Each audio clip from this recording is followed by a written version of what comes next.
Oke teman-teman, kita lanjutkan pembahasan soal tryout 1 UMPTKIN tahun 2022 yang diselenggarakan oleh @seputar.umptkin secara gratis.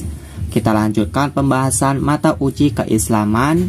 Kita sudah berada di nomor 36. Langsung aja kita baca soalnya. Ini singkat banget ya soalnya. Sanad menurut bahasa.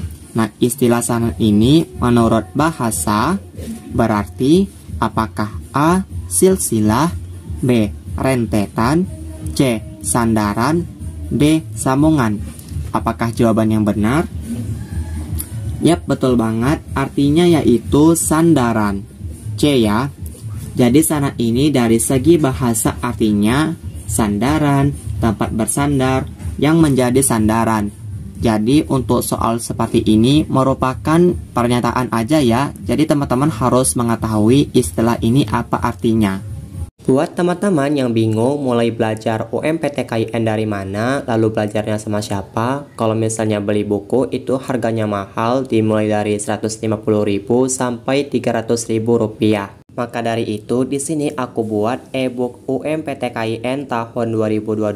Di sini sudah berisi soal, pembahasan dan juga motivasi. Nah, untuk jumlah soal dan jumlah pembahasan itu masing-masing ada 200 lebih. Di sini ada e-book TKD IPA dan e-book TKD IPS, tergantung jurusan yang teman-teman pilih. Harga e-book ini sangat terjangkau buat kaum pelajar, yaitu dengan harga promo Rp20.000, maka teman-teman sudah mendapatkan e-book TKD IPA atau IPS UMPTKIN ini yang sudah mencakup mata uji yang akan diujiankan. Buat teman-teman yang ingin tanya-tanya dulu mengenai e-book ini atau langsung order, bisa klik link WA yang ada di description box ini ya. Mari kita belajar bersama untuk menuju kesuksesan lolos UMPTKIN tahun 2022. Semangat, aku tunggu ya. Selanjutnya kita membahas soal nomor 37. Oke, langsung aja kita baca soalnya.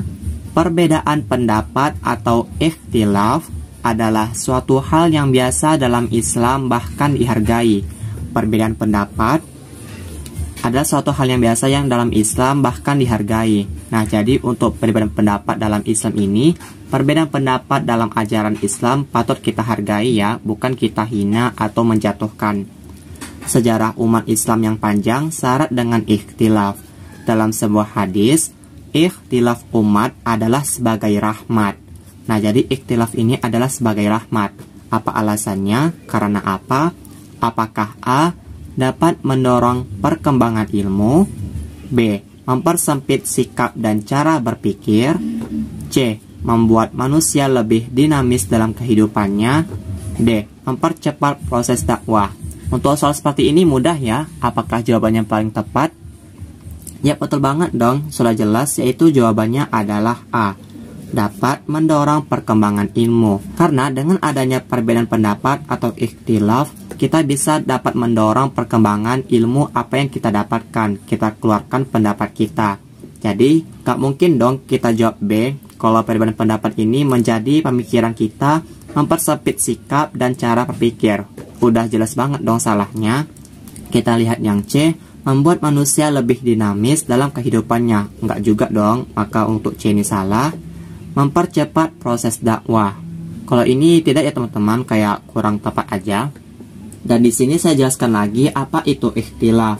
Nah, jadi teman-teman, ikhtilaf ini adalah istilah dalam kajian hukum Islam yang berarti perbedaan, perselisihan, dan pertukaran. Al-Quran sebagai pedoman hidup bagi umat Islam menyebutkan kata ikhtilaf pada 7 ayat dan kata jadiannya pada 9 tempat.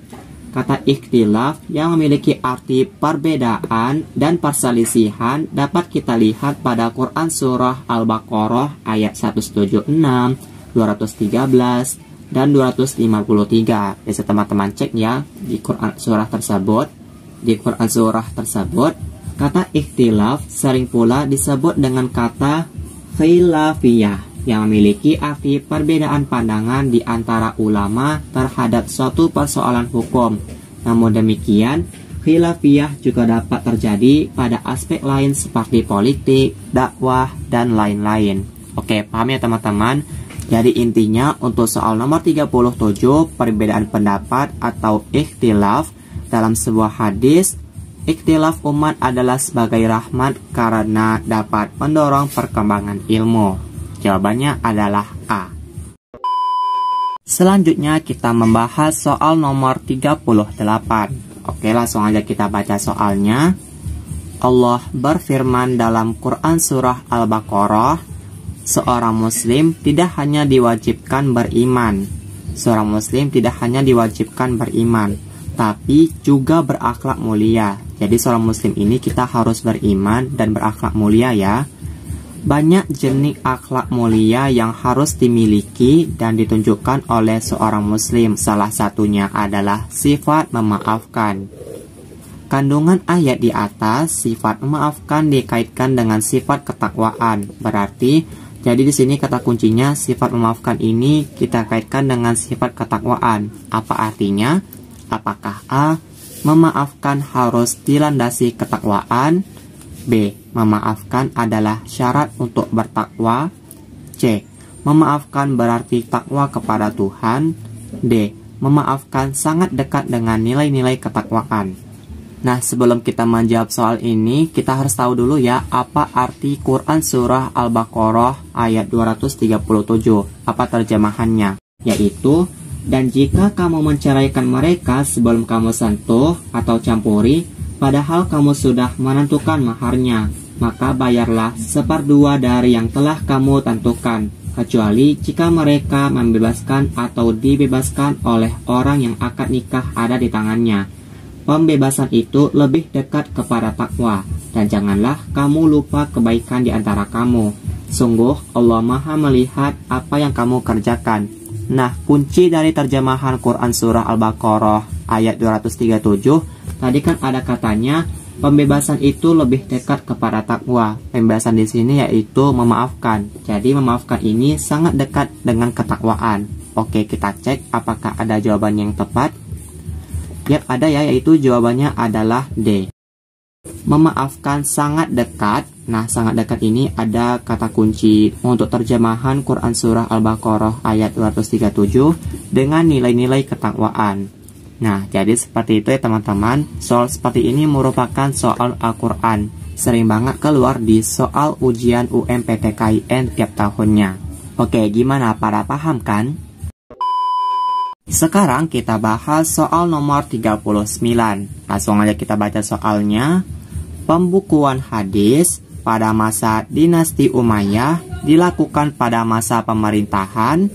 Apakah jawabannya A, Muawiyah, B, Abdul Malik bin Marwan, C, Walid bin Malik, D, Umar bin Abdul Aziz. Nah, jadi untuk soal seperti ini kita emang harus tahu jawabannya ya teman-teman, karena ini adalah soal tentang pernyataan. Jadi kita susah untuk mengakali-akalinya.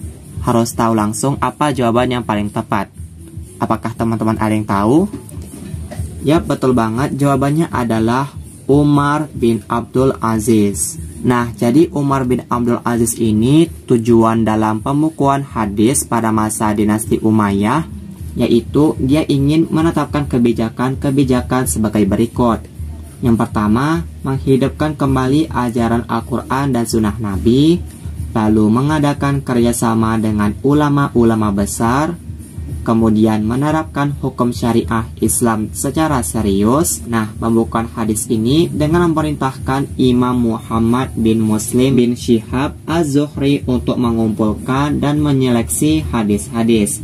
Apakah palsu atau tidak, memerintahkan Muhammad bin Abu Bakar Al-Hazni di Mekah untuk mengumpulkan dan menyusun hadis-hadis Rasulullah SAW, serta meriwayatkan hadis dari sejumlah tahun lain, dan banyak pula ulama hadis yang meriwayatkan hadis daripada beban, serta meriwayatkan hadis dari sejumlah tahun lain, dan banyak pula ulama hadis yang meriwayatkan hadis daripada beliau, serta meriwayatkan hadis dari sejumlah tabi'in lain, dan banyak pula ulama hadis yang meriwayatkan hadis daripada beliau. Nah, jadi itu dia teman-teman untuk penjelasan Umar bin Abdul Aziz ini. Dia menetapkan kebijakan-kebijakan untuk pembukuan hadis ini. Maka untuk soal nomor 39, pembukaan hadis pada masa dinasti Umayyah dilakukan pada masa pemerintahan Umar bin Abdul Aziz. Jadi ini contoh soal tentang sejarah perkembangan Islam atau sejarah kebudayaan Islam ya teman-teman. Tadi soal sebelumnya kita sudah membahas tentang Al-Quran, lalu tentang istilah. Jadi untuk soal keislaman ini teman-teman emang harus benar-benar rajin untuk membaca buku atau memperbanyak referensi ya. Selanjutnya kita membahas soal nomor 40. Kita baca soalnya. Di antara kasus pembunuhan berikut, nah ini adalah kasus pembunuhan. Kasus mana yang pembunuhnya itu harus dikisos? Apakah jawabannya A. Budi membunuh Iwan karena dianggap telah merebut pacarnya. B. Pak Yusuf membunuh anaknya yang berusia 5 tahun. C. Ketika Muhib melempar mangga, ternyata batu itu menimpa kepala anak TK dan menyebabkan anak tersebut meninggal.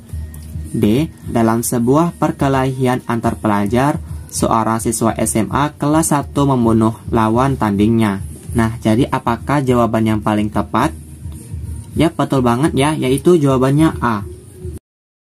Karena kasus yang A ini, Budi membunuh Iwan karena dianggap telah merebut pacarnya, ini merupakan kasus karena dia dilakukannya dengan sengaja, pembunuhan secara berencana.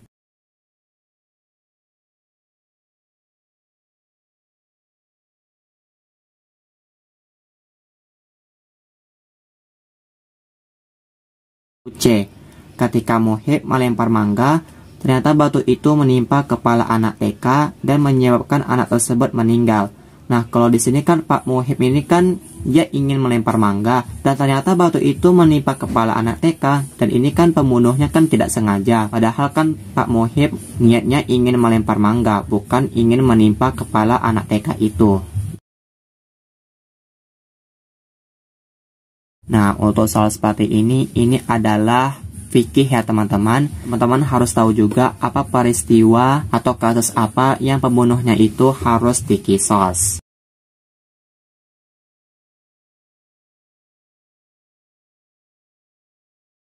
Nah, jadi itu dia teman-teman pembahasan soal tryout 1 nomor 36 sampai 40 mata uji keislaman.